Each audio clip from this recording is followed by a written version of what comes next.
Jadi banyak di kitab Qalyubi, sarahnya Mahalli, jika ada seorang muslim yang hidup di negara orang kafir, dia nyaman, tidak dapat teror, itu nggak boleh lagi pindah ke negara Islam yang sehat. Karena takutnya li'alla yastau liyal kafir tilkal buk'ah, supaya bumi itu tidak dikuasai orang kafir. Jadi ini hal-hal yang para fuqaha itu harus berdebat. Karena ini masalah-masalah furu'iyah. Sehingga mulai dulu ya banyak ulama yang nyun sewu berpolitik, mulai Wali Songo sampai sekarang alhamdulillah yang minat banyak. Mungkin bedanya ikhlas sama tidaknya. Tapi kalau saya pernah dikeluhin utusan dari ya komunitas. Islam Indonesia itu dulu itu ceritanya banyak yang dari Kamboja. Kalau dulu orang cerita itu orang Cempa. Itu setelah di Indonesia besar Wali Songo dan Brawijaya 5 itu sudah mulai oleng, itu singkat cerita mereka berpikir ingin bikin kerajaan apa? Islam di Demak Mintoro dengan raja pertama yaitu Raden Fatah, karena Raden Fatah ini putra Brawijaya. Padahal setelah jadi kerajaan ini era cucu sudah konflik, berebut kekuasaan. Akhirnya sampai jadi Jipang, jadi Jogja, jadi Solo dan seterusnya. Tapi kata Mbah Mun itu tetap barokah kata. Karena orang Islam terus terbiasa mimpin. Sekeliru-keliru sidik, pokoknya orang Islam biasa mimpin. Sehingga zaman Mbah Hashim ya sudah mimpin Masumi, zaman Ki As'ad pengaruhnya besar, sampai sekarang Kiai-Kiai pengaruhnya besar.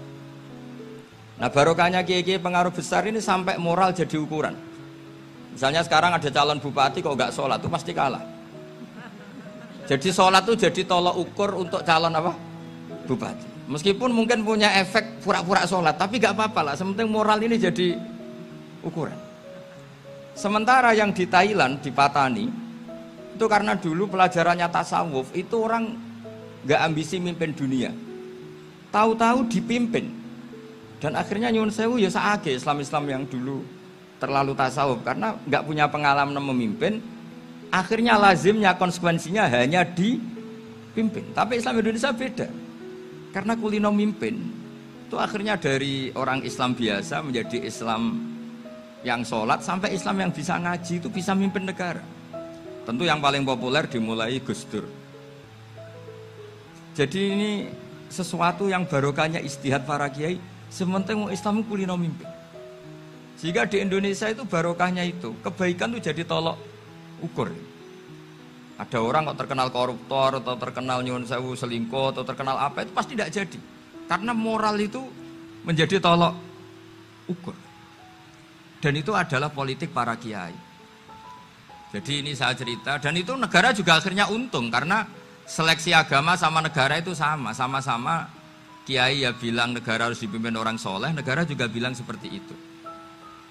Nah, ketokohan-ketokohan para beliau-beliau ini yang mau lah bekerja sama dengan Umarok. Kita tahu dulu Pak Harto ya rawuh ke sini ketika Muktamar 84, rawuh ke Ki As'ad, ketika mau kembali ke Khittah juga dirembuk oleh ulama dan Umarok. Dan akhirnya ini menjadi negara yang alhamdulillah semoga selalu menuju baldatun thayyibatu wa rabbun ghafur.